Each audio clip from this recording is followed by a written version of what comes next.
And the next item of business is members' business debate on motion 19810 in the name of Keith Brown on Public Works Loan Board rate.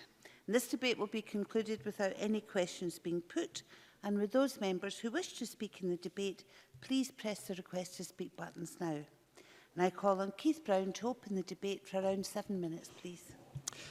Thank you, Presiding Officer. I'm grateful for the opportunity to lead this debate today on the Tory-imposed increase in the rate of borrowing from the Public Works Loan Board by a percentage point and the negative impact this will have on the local authorities of Scotland. And I'm also grateful to those members of the Labour and Green parties and the SNP members who signed the motion. I recognise that many listening to this debate may not be familiar with the Public Works Loan Board or the interest rates for borrowed capital funding, but they will be aware of the many benefits it delivers for them and their communities. Money borrowed at an affordable rate from the Public Works Loan Board by local authorities is invested in improving our schools and the futures of our children. It's invested in the regeneration of our communities and improving our roads and infrastructure, stimulating local economies across Scotland. So, following the worrying introduction of this Tory tax, for that is what it is, I asked a question in the Chamber on what impact the rise in cost of borrowing would have on local authorities. It was clear from the Cabinet Secretary's answer that this rise, imposed by the Tories overnight and with no warning, will have a disastrous impact on the affordability of key infrastructure projects, with the effect that crucial investment could be delayed or scrapped. And what is this move if not a prohibitive tax on the rightful ambitions of local authorities for their areas and communities, on ambitions to improve the quality of life for their constituents and to boost local productivity? For Scottish local authorities with tight financial restrictions, the Public Works Loan Board is a key tool in accessing funds to invest in important capital projects. And this 1% increase by the Tories may appear small, but it will play a substantial part in costing projects worth extra millions of pounds. So, for example, a typical 25-year loan for a secondary school costing £30 million will now cost councils an additional £5 million. And with few other options available, local councils will be forced to make difficult decisions. Do they, on the one hand, take on the increased cost for capital projects that have suddenly and significantly grown overnight? Or will they, when faced with the costs, have to scale back on these or other plans? Will they be forced to choose which members of their community will lose out? At a time when borrowing costs remain very low and the Scottish Government has provided local authorities with over £200 million in additional capital funding, this decision by the Tories to impose this tax is both punishing and indefensible. The Tory justification for this increase is to restrict the amount of speculative spending undertaken by some local authorities in England. Desperate actions, we may note, to make up for chronic underfunding of local councils by the Tory UK Government. Speculative spending that Scottish local authorities might undertake are prevented by regulations from being proceeded with by those authorities. And I've been in contact with my own councils in Stirling and Clackmannanshire, and it's obvious from what they say that this increase in costs will be a key consideration in the affordability of future investment projects. How can this decision be then justified to my own constituents? Decisions on spending on roads or facilities that they rely on are not taken on the basis of merit or need, but on the backs of cuts to local government funding in England by the Tory Government. Both COSLA and the Scottish Government have made strong representations to the UK Government, arguing that this Tory tax will have serious financial implications impacting the affordability of crucial local projects. This Tory tax at its core is nothing more than profiteering at the expense of Scottish council taxpayers, feeding the ideological fascinations of a Tory party determined to deprive local authorities of the funding they desperately need. And again, the people of Scotland are left to pick up the Tory tax bill. So, if you take, for example, the HS2 project disaster, started off around £30 billion, now estimated to be over £100 billion, or the botched airwave emergency services infrastructure, or new aircraft carriers which cost £3 billion at least more than the original estimate. All major projects over budget and over time, and they all affect people in Scotland as well. So continued Tory incompetence is in itself a tax too often endured by the people of Scotland. And the nature of the Public Works Loan Board announcement with no forewarning and the Tory response in its communications is shameful, and it shows the inability and the unwillingness to offer creative or custom flexibility for the specific needs of Scottish local authorities. And it's utterly symbolic of the contempt they continue to show devolution and the people of Scotland. It's illustrated time and time again with the UK Treasury budget to be announced on the same day as local authorities here have to set their own budgets. And most vividly, of course, tomorrow, when we'll be dragged out of the EU against the expressed wish of the Scottish people. It's symbolic also how no Tory MP signed the motion, no Lib Dem MSP signed the motion. Very few of those parties are here to take part in the debate. And for all the hand-wringing over yesterday's debate over the EU flag, how many Tories are here today to discuss an issue that will have a material impact on the people and communities that they represent? How easy it must be to be a Tory MSP. To stand up in the chamber and ask for larger spending commitments week after week, while their bosses in Westminster cut budgets with abandon.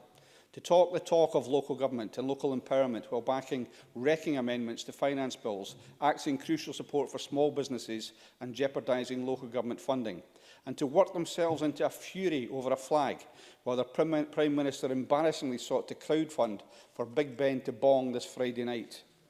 This Tory tax is an issue that will really matter to the lives of their constituents. It's them who will use local community spaces, roads, schools and libraries. A lack of investment caused by this Tory-imposed tax will be keenly felt, and more so by those who rely most on public services. So Tory MSPs show their constituents' contempt when they refuse to turn up to justify or even attempt to defend this indefensible policy.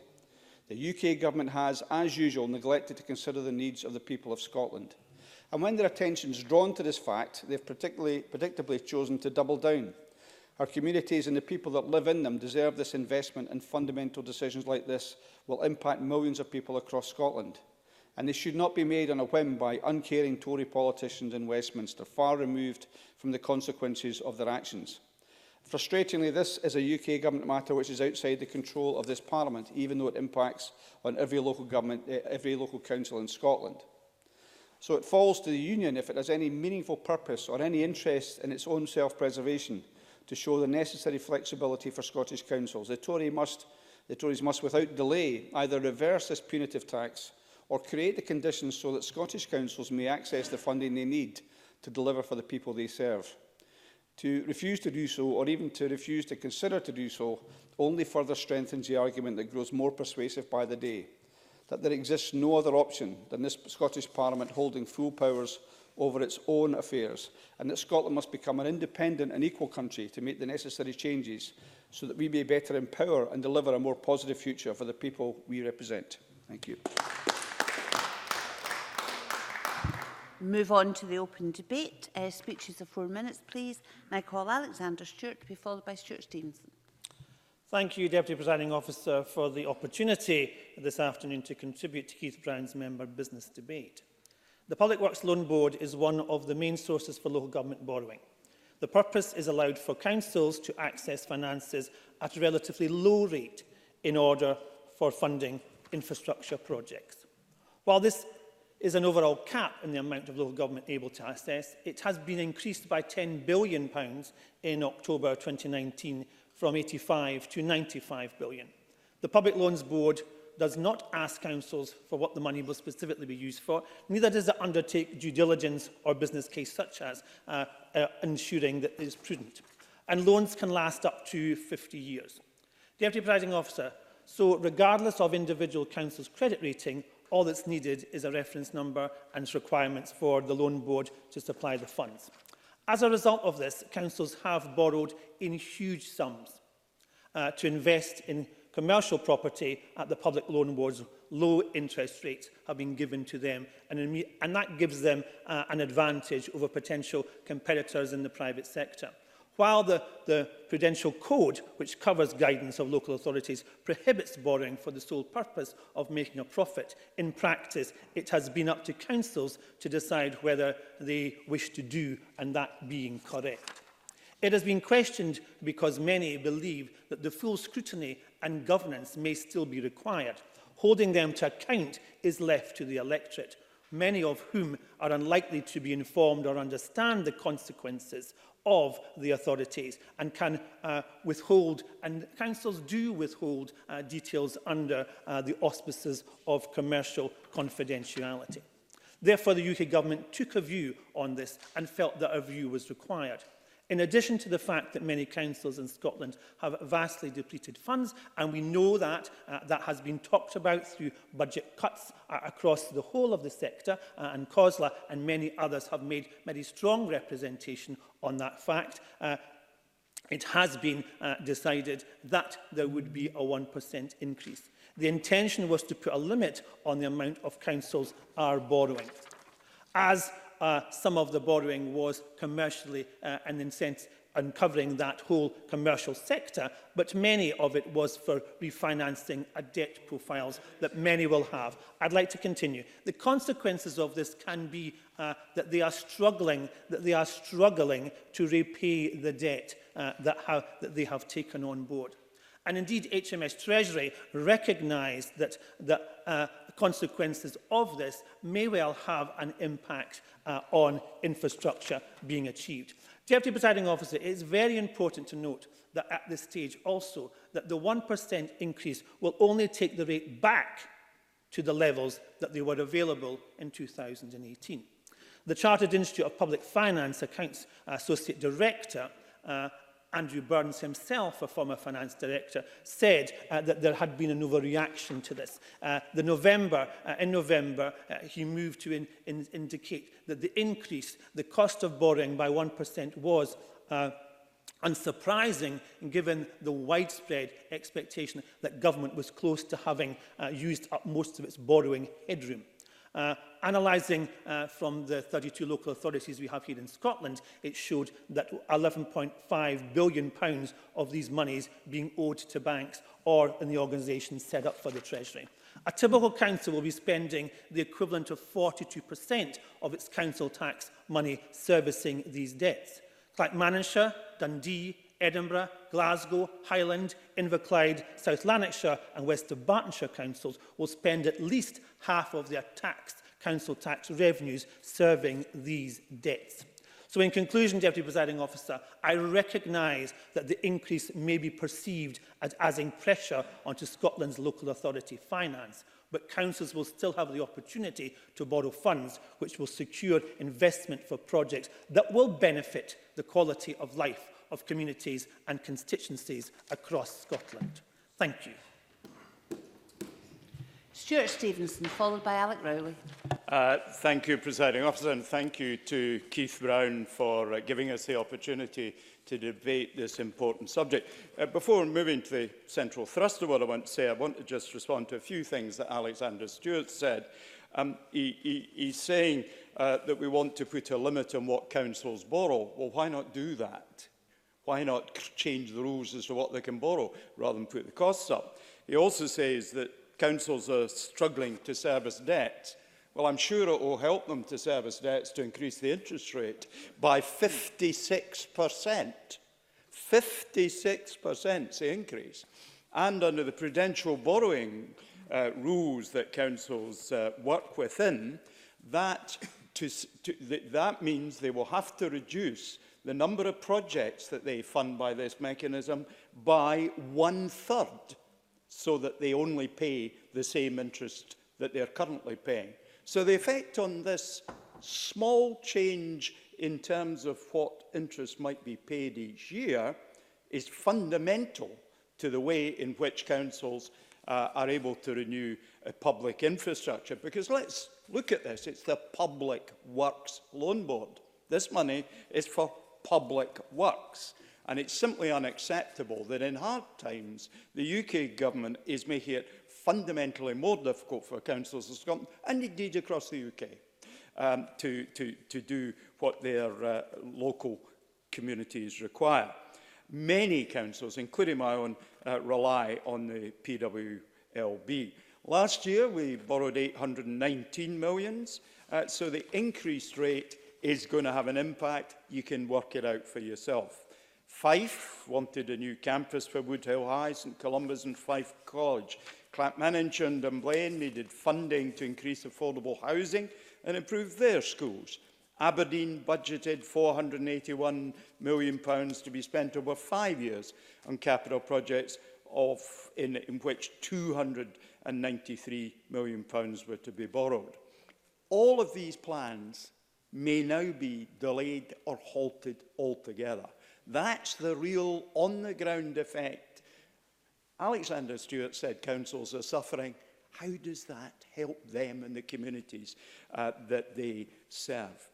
Now, the underlying cause of this, which I recognise as a valid issue, is illustrated by Spelthorne Council in Surrey, which borrowed £1 billion. And what did they do it for? A school, a community centre? No, simply to make commercial investments. And I don't think any of us are going to stand here and defend that approach and this use of that money for that purpose. But if that was the problem, this hardly looks like the solution. The solution is to change the basis on which people can borrow. Woking Council, also in Surrey, borrowed £1.2 billion, a large proportion of which was to buy the town's main shopping centre. These are risky commercial investments that are not central to public works, developing new facilities, improving existing ones. They're meant for sustainable community development, for directly improving the lives of residents. If a main road requires to be built, you have to find the money. Borrowing costs are a significant part of councils' costs, that's for sure, but increasing the Public Works Loan Board rate is simply going to put up that significant burden. The PWB places all authority over the loans on the councils to determine the usage of loans, and most councils behave responsibly. Let's not find the majority of our councils penalised for what I would describe as irresponsible spending by the likes of Spelthorne. Let's make a distinction between loans taken out for proper purposes. It's time for the UK government to rethink that and take a different approach to solving the very genuine problem that led to this issue. Presiding Officer. The last of the open debate contributions is from Alec Rowley. Thank you, Presiding Officer. I would also want to put on record my thanks to Keith Brown for raising this issue and this motion and securing this debate today. I think it is right that this Parliament condemns the recent UK Treasury announcement of an increase in the rate of borrowing for the Public Loan Board by 1 percentage point. Indeed, I do hope that if they have not already done so, the Scottish Government will make the views of this Parliament known to the UK Government. As the motion states, the Public Works Loan Board lends money to local authorities for community infrastructure projects, and the implications of this percentage point hike in interest rates on Scottish Councils' abilities, including Clackmannanshire, Stirling, Fife, Perth and Kinross Councils, to carry out crucial infrastructure developments such as affordable schools, affordable housing, schools, leisure, regeneration projects, it will all be greatly reduced. So it is not just that the UK Government is out there profiteering at the expense of council taxpayers, but it is the detrimental impact that this move will have on infrastructure projects across Scotland, and is why this Parliament must unite in its call on the UK Government to reconsider its decision. I noted, as Alexander Stewart did, that Andrew Burns, the Associate Director of SIPFA, said that the increase was a clever way of curtailing commercial property investment. It would seem that the UK Government was motivated to try and curtail councils who are buying up property to create income streams to try and offset government cuts to their budgets. An example, as Stuart Stevenson has said, was Spelthorne Borough Council in Surrey, who borrowed £1 billion to buy office blocks. Now, this is madness, and more importantly, it is not acceptable that all councils have to pay additional interest because the government are not happy about the borrowing of some councils, and as Stuart Stevenson has rightly said, that's what they need to address. Indeed, Presiding Officer, I held a members' debate in March 2017 in support of the campaign by Unite Scotland to have all historical debt for Scottish councils written off by the UK Treasury. I said then that an amnesty is a matter of political will, and there is certainly precedence for this, as witnessed by the UK Treasury's write-off of a £900 million housing debt in Glasgow City Council. So it can be done. So let us be clear, it is about political choices, and Keith Brown is correct to raise the increase in the interest rate, and I'm happy to stand alongside Keith Brown for the change of mind and fight for that change of mind for the UK Government. I look forward to discussing what more we can do on a cross-party basis on this issue. To conclude, Presiding Officer, yesterday I heard the Deputy Leader of Inverclyde Council, Councillor Jim Clockerty, being interviewed on the BBC about the fact that an area in the centre of Greenock was now the poorest and most deprived in Scotland. And he said that the council were investing £3 million in that area. But when asked what is the biggest thing that could happen to change this area, he answered, end austerity. So let us be clear, it is failed Tory austerity that is at the root cause of so much of the problems that councils are facing. Not content with causing the problems, the Tories are now trying to make it more difficult for councils to support the communities who are experiencing the impacts of failed Tory austerity. Let us unite against these measures and stand up for people and communities across our country. Let's say, bring an end to failed Tory austerity once and for all. Kate Forbes will now respond to the debate for around 7 minutes, please, Minister. Thank you, Presiding Officer, and I welcome the opportunity to respond on behalf of the Government today, because this is a critically important motion. On first glance, it may appear to be a somewhat dry technical issue with only a marginal financial impact, but as Keith Brown set out in his opening remarks, these decisions have had a profoundly damaging impact on local authorities. And I think this issue highlights two key concerns. The first is that time and time again, Treasury makes decisions solely in light of a situation in England that then has a very negative impact on Scotland. And as Alex Rowley said, it also highlights the concerning impact of austerity, which at its root is based on policy decisions that are made by the UK Government. Because as the motion highlights, the recent UK Treasury announcement of an increase in the rate of borrowing is already having a detrimental impact on plans for local authority infrastructure. And that affects all of us. That's not just my words or my views, it's what local authorities are telling us. The PWLB rise was significant. On the 8th of October 2019, the 25 annuity loan rate was 1.6%. The next day, it was 2.62%. Last week, it was 2.87%. In any viewpoint, that is a significant rise.